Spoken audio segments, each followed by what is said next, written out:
All right, folks, welcome to the channel. Always an honor and a privilege to be with you. I hope you're all doing great. Buckle up and strap in. I got another hard-hitting pull, no punches, no sugarcoating it, no rainbows or sunshine. I'm just going to give it to you and give it to you straight. We got a good one to unpackage today. Welcome, friends. This is going to be a barn burner. Hang on to your hats and glasses as we examine the health and the fitness of the U.S. housing market as it was placed in the biggest stress test ever conceived, ever witnessed, ever orchestrated in world history. Artificial growth, no organic growth, market manipulation, overstimulation of the biggest asset class in the world, the U.S. housing market, which is capable of collapsing our entire U.S. economy. Today, we're going to take a look at some shocking footage in one of America's greatest cities, a big metropolitan area with over 600,000 people. Massive need for housing there. But what's housing doing there? You guessed it, not looking good, not looking good at all. So let's go ahead and roll some footage. We'll meet back here to wrap this one up. Let's get started.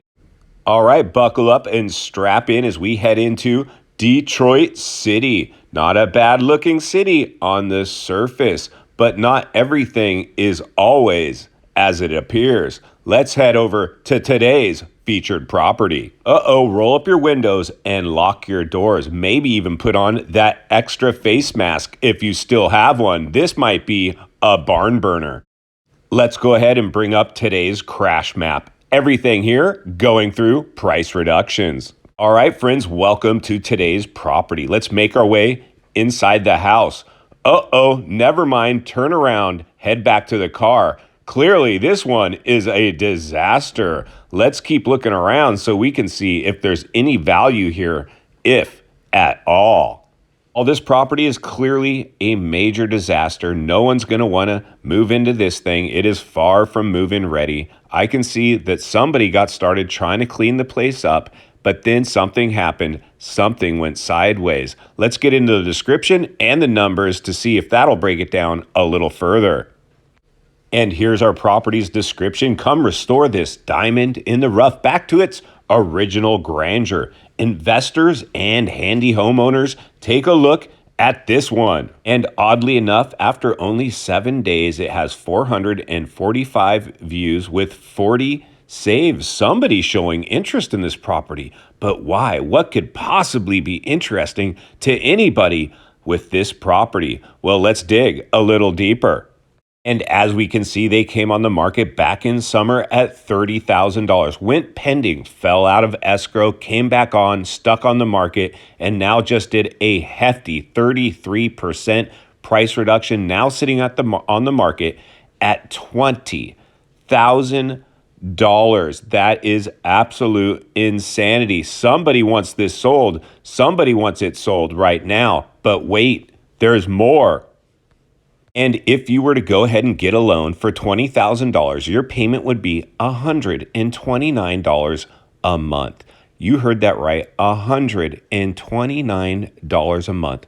Most people's cell phone plans cost almost $129 a month, and they can't live in their cell phone. Well, what do we have here? Today's property, if cleaned up, would rent for $1,200 a month, $1,000 a month. Cash flow from this property with limited exposure, bargain basement pricing, yet nobody's willing to touch it yet. Why? Well, let's get back to the studio so we can wrap this one up. Welcome back. So that's what's going on in Detroit, Michigan. That house, disaster. Let's not sugarcoat it, but here's the thing. As an investor, this is the shocking part. As we read between the lines and look between the cracks, the psychology of sales, the psychology of people. Throw the playbook out the window. The data won't save you. We are, in fact, in a flash crash. As fast as this bubble is created, it is, in fact, reverse course. But here's the shocking part for me with my trained eye, who works in real estate, who had to scratch and claw his way into real estate, who didn't move into his dream home first and then go make money in real estate. No, sacrificed, lived in a shoebox temporarily so I could stack up investment properties and ride off into the sunset later and have the freedom to run my mouth, give people real talk. And the realities are this, friends. So you see, here's what's going on out there. What I'm seeing now is you see FOMO factory spec home developments that popped up in the crisis with model homes and on-site sales agents designed to get you to FOMO over asking price offers not one investor would set foot on one of those developments and look at any of those as investment property. Although they might get their chance in about a year from now when all these people that bought in the height are ushered out of there and those neighborhoods turn into ghost towns. So I don't even know if investors will be interested in it. You like existing neighborhoods. So this property today, what I see potentially is if I can own a property for $100 a month, let's say I pull a loan, like I could buy that thing all cash if I wanted to. But let's say I go ahead and buy it at today's price, 20 grand, at today's interest rate, whatever, 6-7%, $100 a month. My cell phone plan is probably around the same cost. I can own a tangible asset and sit on it if I choose.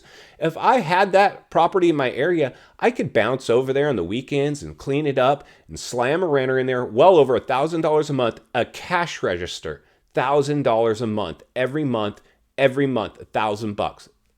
That's what I like. You don't get that out of a FOMO factory, but here's the shock. Because that thing looked like it had squatters in it, people would they're just not going to, nobody's going to look at that house unless they're an investor. That is the only person that looks at that house. So this is the challenge. Why is it still on the market? It should be under contract. Investors are consumed with fear and panic. So a lot of the people that thought and were afraid, aren't investors going to come buy all these houses as they go upside down and reverse course? They're going to get all bought up by Blackstone. No, they're not. They're on the verge of bankruptcy themselves. A very select few are going to go capitalize on these homes. In final thoughts, I come to you as a friend, as a content creator, as a real estate professional. Somebody wants to see you not only win in real estate, win in life. This is what's going on right now. Investors are afraid to spend money. A very select few of people bought the dip in the last housing bubble and crash. A very select few went and bought in those. The majority of people were swept up in fear and panic. In a recession, or fears of a recession, or even hints of a recession, what do people do even if they're financially fit? They recess. That's just herd mentality. It's what we're conditioned to do. It's our human nature. So only people that stay centered and surrounded with like-minded people are going to have the guts to go out there and buy. Everybody's running for the exits. It's now time to start thinking about properties where you can have limited exposure. Very limited exposure, putting your pinky toe in and buying investment property. Even if it's your primary home, you always check a property's rent range, cost to own, even if you're just doing a standard loan, 20% down at today's interest rates. As long as those two numbers are close, hopefully like the one we saw today, pure cash flow opportunity. That's when you're going to go buy. And there's going to be more and more opportunity that look better than the house we looked at today. We just used that one as an example to drive our point home because it's not only what we need, it's in fact what we deserve. If you appreciate the content, I want to humbly ask you to give the video a like, subscribe to the channel, leave a comment below. I would love to hear from you. Social media links in the description of this video if you'd like to follow me there, along with links to channels I've appeared on I think you might enjoy. If you need help buying or selling real estate here in America, I have the biggest network of top-rated agents in the world ready to assist you. It'd be our honor and our privilege to do so. Email in the description for you as well. If you're watching from your television set today and you enjoyed this video, I know you're going to love the next video. And there's an easy subscribe icon for your convenience. As always, thank you for your time. Please go make it count today. I'll see you on the next video.